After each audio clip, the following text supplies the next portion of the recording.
জনগণের গজব কিভাবে পুলিশকে আঁকড়ে ধরেছে, অসুস্থতা যেন পুলিশ সদস্যদের নিত্যসঙ্গী। দেশের অভ্যন্তরীণ আইনশৃঙ্খলা রক্ষার দায়িত্ব পালন করছে পুলিশ বাহিনী।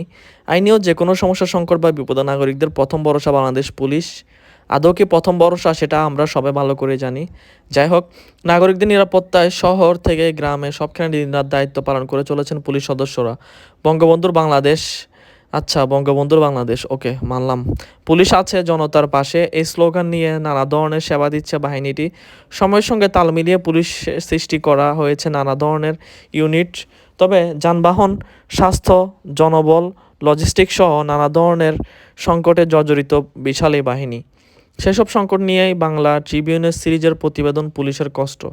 অতিরিক্ত কাজের চাপ, দীর্ঘ কর্মঘণ্টা ও বিভিন্ন ধরনের সীমাবদ্ধতার কারণে অনেক পুলিশ সদস্য নানা রোগে আক্রান্ত হচ্ছেন। টানা 19 থেকে 20 ঘন্টা কাজ করতে হয়। অনেক পুলিশ সদস্যকে অসুস্থ হলেও সবসময় ছুটি কিংবা চিকিৎসা মেলে না। এছাড়াও এভাবে কাটিয়ে দিতে হয় সরকারি চাকরি জীবন। পুলিশের সদস্যদের সঙ্গে কথা বলে এমন চিত্র পাওয়া গেছে। রাজারবাগ কেন্দ্রীয় পুলিশ হাসপাতালের সূত্রে জানা যায়, ফ্লু, উচ্চ রক্তচাপ, ডায়াবেটিস, নাক ও কানের সমস্যা, হৃদরোগ ও জ্বর নিয়ে প্রতিদিন 2 থেকে 2,500 রোগী হাসপাতালে আসেন।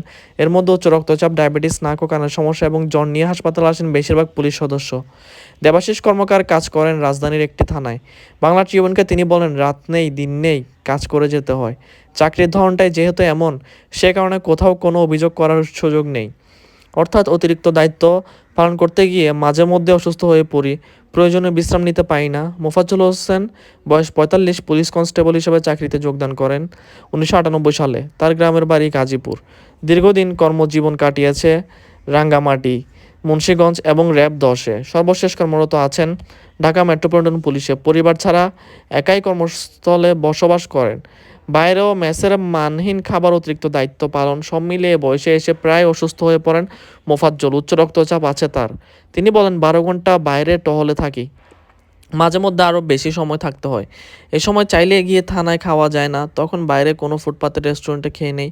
এসব খাবার প্রতিদিনই একবার করে খাওয়া পড়ে। এই খাবার খেয়ে শরীরে বিভিন্ন রকম সমস্যা দেখা দিয়েছে।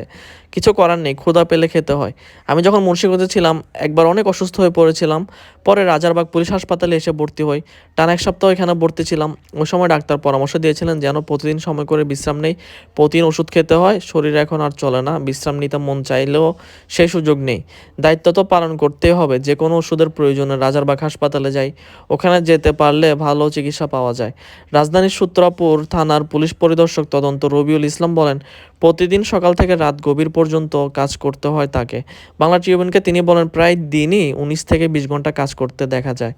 এছাড়াও সকাল 9টায় থানা আসলাম, কোনো দিন কাজ শেষ করে বাসায় ফিরতে রাত 1টা 2টা বেজে যায়। আবার ভোরে ঘুম থেকে উঠতে হয়। আবার সকালে 9টায় অফিসে আসি, দুপুরের খাবার বিকেলে আর রাতের খাবার মধ্যরাতে।